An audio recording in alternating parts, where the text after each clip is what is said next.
Hi, in this tutorial I'm going to show you how to get this kind of sound. For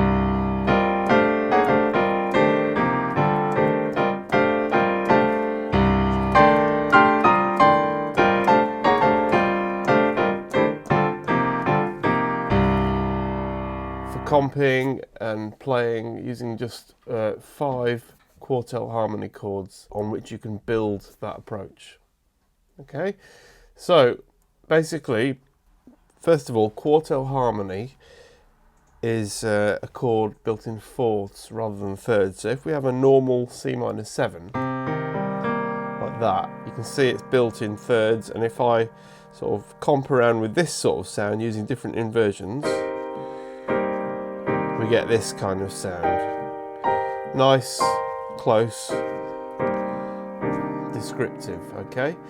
Now, the thing about Quartal Harmony is it's kind of less immediately descriptive than harmony built in thirds, but in a way that's good because you've kind of got like a broader brush stroke. I sometimes think of it as, with a painting analogy, as using kind of a different brush. So rather than getting these sort of sounds, you get these kind of, they're more spread. They're sort of less specific, and so in a way they can be applied to different tonalities and different keys in a sort of almost more impressionistic way. I'm thinking, yeah. Now, everybody knows the Miles Davis track "So What." Okay, so those voicings are based on a root going up 2 sets of fourths and another fourth with a major third at the top. So we've got this, we've got 4 notes in fourths and a major third at the top, okay? And that gives us, if you look at it, it gives us a C minor 11. It's the root, the 11th, the 7th, the minor third and the 5th. Okay, now if we take that up a tone, all the notes are still in the scale of C Dorian, which is the current parent scale we're in. But we get this kind of nice symmetrical movement. So that's the first sound. The second sound is I start on the minor third up here and come down in fourths. 3 notes in the right hand, 2 notes in the left hand. Okay, all perfect fourths this time. And now we move that up a tone. That is also C minor 11. Minor third, 7th, 4th or 11th, root and 5th. Now if we move that up a tone, okay, we've then again got a D minor 11, which also fits in the scale of C minor. Okay, so we've got these 2 parallel chord voicings, the So What one and the minor third one. One starting on the minor third. Okay, now we can move up the keyboard like this. Okay, but I join them together with this voicing where you start on the root, go down in fourths, come down another fourth, and then at the bottom you play a tritone or a flat 5 voicing. And what it gives you is the root, the 5th, the 9th, the 13th, or the 6th, and the minor third. That's a very useful voicing to have on your fingers. So I sort of join these 2 parallel voicings together with that voicing. There's join, there's another parallel. Okay, now another parallel, join, another parallel. Okay, and now if we run up the whole keyboard like this,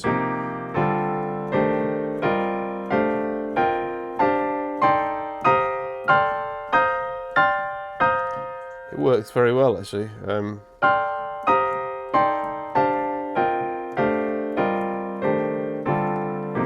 Okay, so that's the first thing towards getting this sort of sound. If I play that in a sort of comping fashion,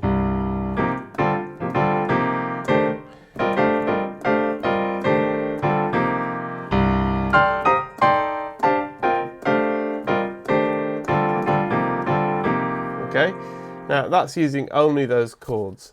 Now if I start introducing a few semitone side slips, so for instance I'll play the first parallel voicing and then go up a minor third like that, it takes it out of key, then come back down, and then play the second parallel voicing, go up a minor third, come back down, okay, and then we've got our joining thing, so I can get sounds like this.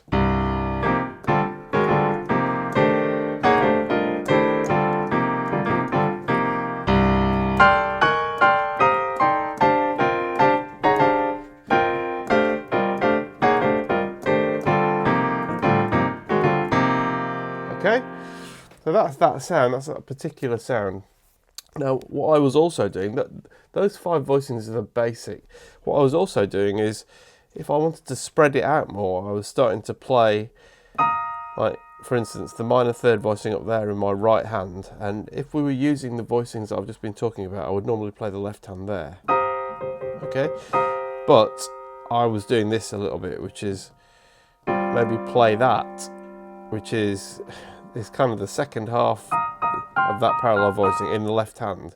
And that gives you a nice big sort of spread, and you can move this in parallel with itself and move this in parallel with itself, and then take it up that semitone thing.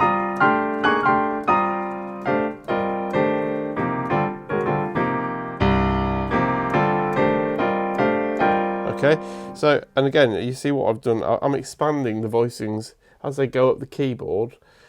Sometimes I expand the voicings outwards within themselves. So what voicing? The join, the second voicing, the parallel. Okay, now I'm going to expand by playing the top half of the first so what voicing in the right hand, and a set of parallel fourths like that in the left hand. Okay, you may ask why I'm not playing the parallel fourths there, and we could do, but we've got these 2 notes repeated.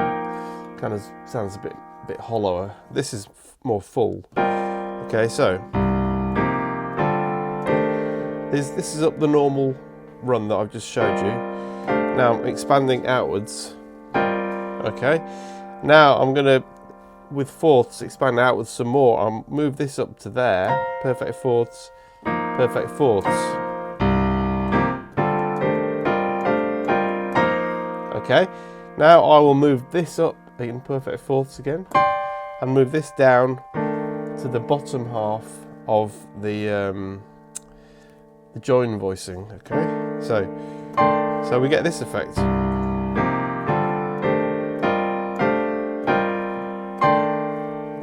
And then keep going down in fourths and up in fourths.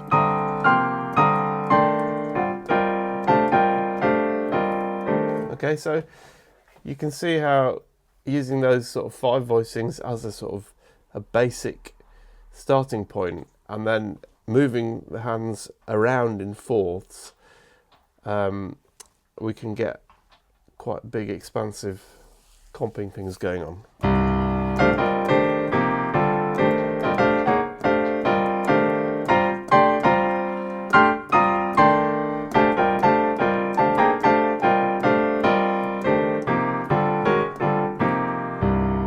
Okay. Now, another thing I do is sometimes I sneakily move the bottom half of my right hand and my left hand up by a semitone, for instance like this, but keep my little finger on the same note in the right hand. Okay, and then we get a completely different chord in a different tonality. In this case, C minor. Okay, if I move it, if I shove everything up a semitone apart from the top note, I suddenly get what looks like some sort of so what voicing here. Okay, and it actually is, like, if you think about it, it's an A flat minor so what voicing. Okay, so then, like, the first note in the parallel A flat minor so what voicing. So if we take this as that, then I can play the second half of the A flat so what voicing as a little thing, and we get this something like outside sound.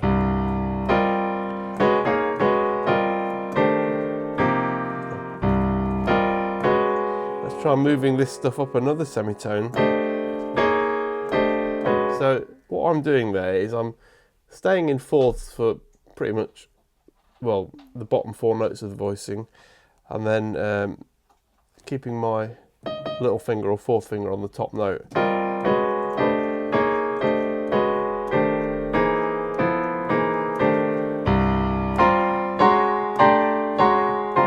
See, in that one I'm keeping the top 2 notes like this.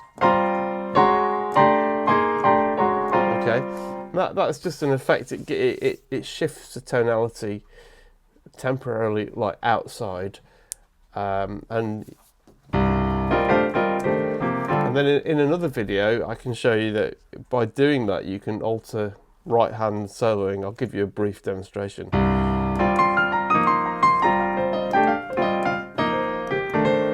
Right, outside.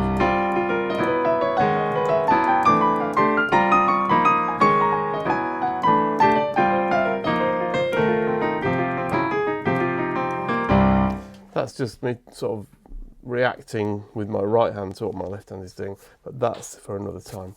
Okay, so there's a lot of information there. I'm going to be making an exercise video for this so that you've got everything written down and in a tangible way, so you can practice some exercises and help you get this stuff under your fingers in all keys. Okay, I hope that's useful. I'll see you soon.